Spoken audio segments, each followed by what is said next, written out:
Air India ವಿಮಾನ ದುರಂತದಲ್ಲಿ 230 ಪ್ರಯಾಣಿಕರು, 2 ಪೈಲಟ್, 10 ಮಂದಿ ವಿಮಾನದ ಸಿಬ್ಬಂದಿ ದುರ್ಮರಣವನ್ನು ಹೊಂದಿರುವಂಥದ್ದು. ಒಟ್ಟು 196 ಭಾರತೀಯರು ದುರ್ಮರಣವನ್ನು ಹೊಂದಿದ್ದಾರೆ. 53 ಬ್ರಿಟಿಷ್ ಪ್ರಜೆಗಳು, 7 ಪೋರ್ಚುಗೀಸ್ ಪ್ರಜೆಗಳು ಸಾವನ್ನಪ್ಪಿರುವಂಥದ್ದು. ಓರ್ವ ಕೆನಡಾ ಪ್ರಜೆ ವಿಮಾನ ದುರಂತದಲ್ಲಿ ಮೃತಪಟ್ಟಿದ್ದಾರೆ. ದುರಂತದಲ್ಲಿ ಒಟ್ಟು 230 ಪ್ರಯಾಣಿಕರು, 2 ಪೈಲಟ್ಸ್, 10 ಮಂದಿ ವಿಮಾನದ ಸಿಬ್ಬಂದಿ ದುರ್ಮರಣವನ್ನು ಹೊಂದಿದ್ದಾರೆ. ಪ್ರಯಾಣಿಕರಲ್ಲಿ 196 ಭಾರತೀಯರು ದುರ್ಮರಣವನ್ನು ಹೊಂದಿದ್ದಾರೆ. 53 ಬ್ರಿಟಿಷ್ ಪ್ರಜೆಗಳು, 7 ಪೋರ್ಚುಗೀಸ್ ಪ್ರಜೆಗಳು ಮತ್ತು ಓರ್ವ ಕೆನಡಾ ಪ್ರಜೆ ಈ ಒಂದು ವಿಮಾನ ದುರಂತದಲ್ಲಿ ಸಾವನ್ನಪ್ಪಿದ್ದಾರೆ. ಒಟ್ಟಾರೆಯಾಗಿ 242 ಜನ ಸಾವನ್ನಪ್ಪಿರುವಂಥದ್ದು.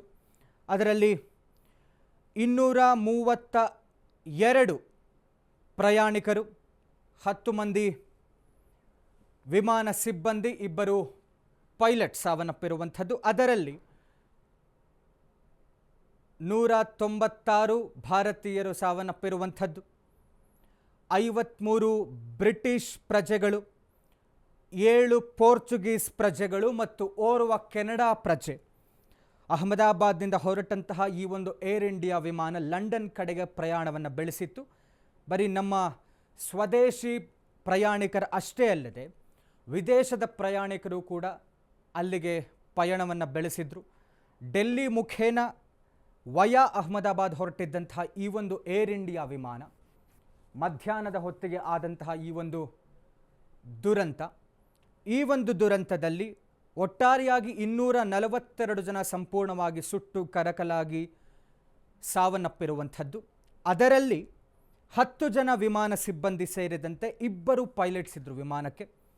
196 ಭಾರತೀಯರು, 53 ಬ್ರಿಟಿಷ್ ಪ್ರಜೆಗಳು, 7 ಪೋರ್ಚುಗೀಸ್ ಪ್ರಜೆಗಳು ಮತ್ತು ಓರ್ವ ಕೆನಡಾ ಪ್ರಜೆ ಮೃತಪಟ್ಟಿರುವಂಥದ್ದು. ಯಾವ ಕ್ಷಣದಲ್ಲಿ ಏನಾಗುತ್ತೆ ಅನ್ನುವಂಥದ್ದನ್ನು ಯಾರೂ ಊಹಿಸ್ಕೊಂಡಿರೋಕ್ಕೆ ಸಾಧ್ಯ ಇಲ್ಲ.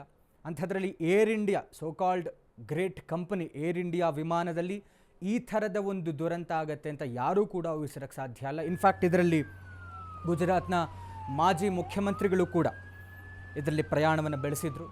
ಯಾರೂ ಕೂಡ ಎಕ್ಸ್ಪೆಕ್ಟ್ ಮಾಡಿರಲಿಲ್ಲ ಈ ಥರದ ಒಂದು ದುರಂತವನ್ನು.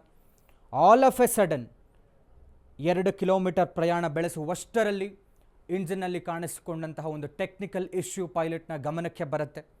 ಇಮಿಡಿಯೇಟ್ಲಿ ಅವರು ಅಥಾರಿಟಿ ಅವರಿಗೆ ಇನ್ಫಾರ್ಮೇಷನ್ ಕೊಟ್ಟರೂ ಕೂಡ 500 ಮೀಟರ್ ಹೊರಡುವಷ್ಟರಲ್ಲೇ ಮತ್ತೆ ಈ ಥರದ ಒಂದು ದುರಂತ ಆಗಿರುವಂಥದ್ದು.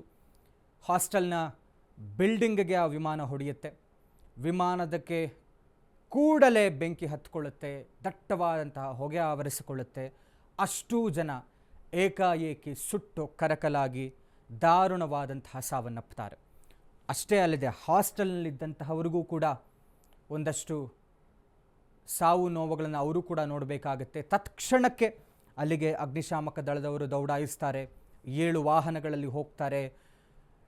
ಅಂಥ ಒಂದು ಮಟ್ಟದ ಬೆಂಕಿಯನ್ನು ಆರಿಸುವಂಥದ್ದು ಸುಲಭದ ಕೆಲಸವಲ್ಲ. ಬಟ್ ಸ್ಟಿಲ್ ಅವರ ಹರಸಾಹಸವನ್ನು ಪಟ್ಟು ಆ ಒಂದು ಬೆಂಕಿಯನ್ನು ನಂದಿಸುವಂತಹ ಕೆಲಸವನ್ನು ಮಾಡ್ತಾರೆ. ಆಕಾಶದೆತ್ತರಕ್ಕೆ ಹೊಗೆ ಹರಡಿರುತ್ತೆ. ಎಷ್ಟು ಜನ ಇವರ ಕುಟುಂಬಸ್ಥರು ದೇವರಿಗೆ ಶಪಿಸಿದ್ರೋ ಏನೋ ಗೊತ್ತಿಲ್ಲ, ಈ ಥರದ್ದನ್ನು ಯಾರೂ ಕೂಡ ನಿರೀಕ್ಷೆ ಮಾಡಿರಲಿಲ್ಲ. ಈ ಒಂದು ದೊಡ್ಡ ಅವಘಡ ದೇಶವನ್ನೇ ಒಂದು ರೀತಿಯ ಮೌನಕ್ಕೆ ಶರಣಾಗಿಸಿದೆ. ಈ ಥರದ ಒಂದು ಘನಘೋರ ದುರಂತ ಸಹಜವಾಗಿ ನಮ್ಮ ಒಂದು ಏರ್ಪೋರ್ಟ್ ಅಥಾರಿಟೀಸ್ ಇರಬಹುದು ಅಥವಾ ಒಂದು ವಿಮಾನ ಪ್ರಾಧಿಕಾರ ಅಂತ ಏನು ಹೇಳ್ತೀವಿ, ಇಟ್ ಈಸ್ ವೆರಿ ಸ್ಟ್ರಾಂಗ್. ನಮ್ಮ ಪ್ರಕಾರ ಇತ್ತೀಚಿನ ವರ್ಷಗಳಲ್ಲಿ